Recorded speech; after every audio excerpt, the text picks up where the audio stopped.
ఏయ్, రేపు నెలలో ముహూర్తాలు బాగున్నాయట, మరి అరేంజ్ చేసుకుందామా? రేపు నెల ఎందుకు నాన్న? ఈ నెల 26వ తేదీ ముహూర్తం ఉంది కదా నాన్న.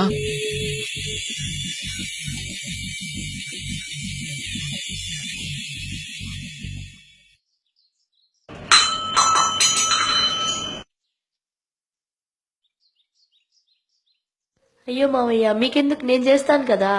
పర్లేదమ్మా, నువ్వు వెళ్ళి స్నానం చేసిరా, వెళ్ళు. అలాగే మావయ్య.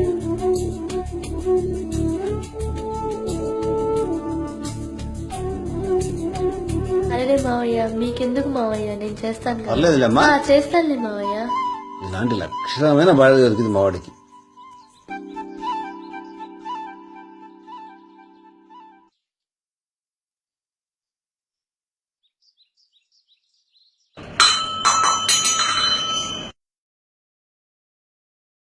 అబ్బబ్బబ్బా, ఏంటి పొద్దున్నే మాకి నసా? అబ్బబ్బబ్బా, ఏంటి మావయ్య పొద్దున్నే ఈ గోల? మీ గోలకు ఆయన నిద్రలేచారో ఏమో.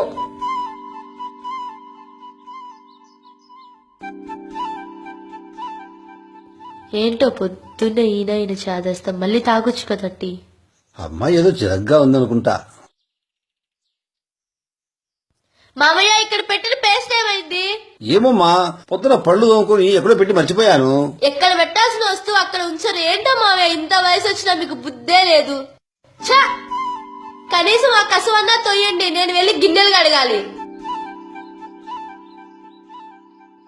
అబ్బా, ఏంటి మామయ్య ఇది? సరిగా ఊడ్చొచ్చుగా, చూడండి ఇక్కడ ఇది. ఛ!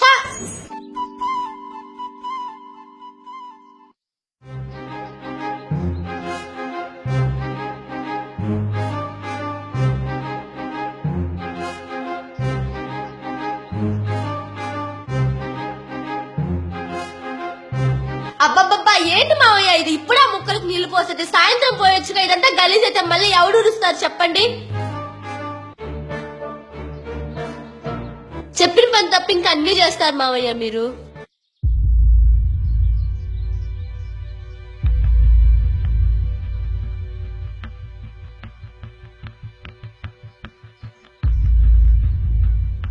ఏమైంది?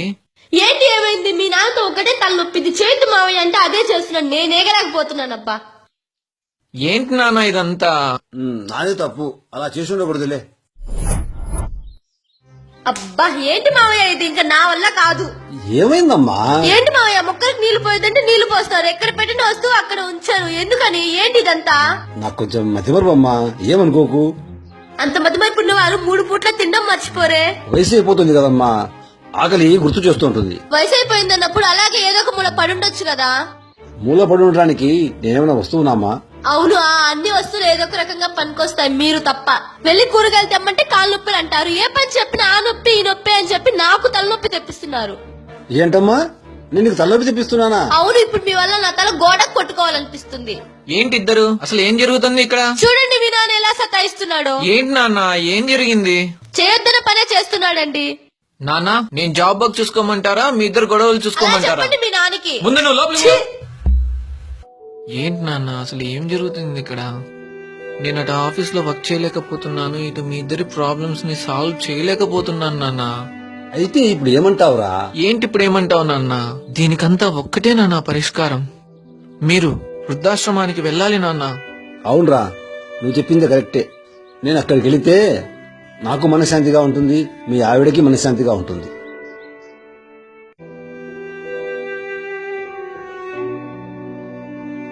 నానా, నేను డబ్బులు కట్టేశానులే, నువ్వు కట్టొద్దు. పర్లేదు లేరా. వెళ్తా నాన్న. వెళ్తాను కాదు బాబు, వెళ్ళొస్తాను అనాలి. మీరు విశ్వనాథం గారు కదా? నా పేరు విశ్వనాథం. నేను మీకెలా తెలుసు? పదండి, అలా కూర్చొని మాట్లాడుకుందాం. మీకు గుర్తుందో లేదో, చాలా ఏళ్ల క్రితము ఒక చిన్న పిల్లాడిని అనాథాశ్రమంలో దత్తకు తీసుకున్నారు. ఆ అబ్బాయి ఇప్పుడు ఎలా ఉన్నాడు? ఇప్పుడు నన్ను ఇక్కడ వదిలిపెట్టి వెళ్ళిపోయాడే ఆ అబ్బాయే వాడు. వాణ్ణి ఎక్కడి నుంచి తీసుకొచ్చానో అక్కడే నన్ను వాడు వదిలేశాడు. దయచేసి కళ్ళు పెద్దవి చేసుకోకండి, మనసుని పెద్దది చేసుకోండి. అప్పుడే బంధాలు కనిపిస్తాయి. ఇది ఓ నాన్న కథ.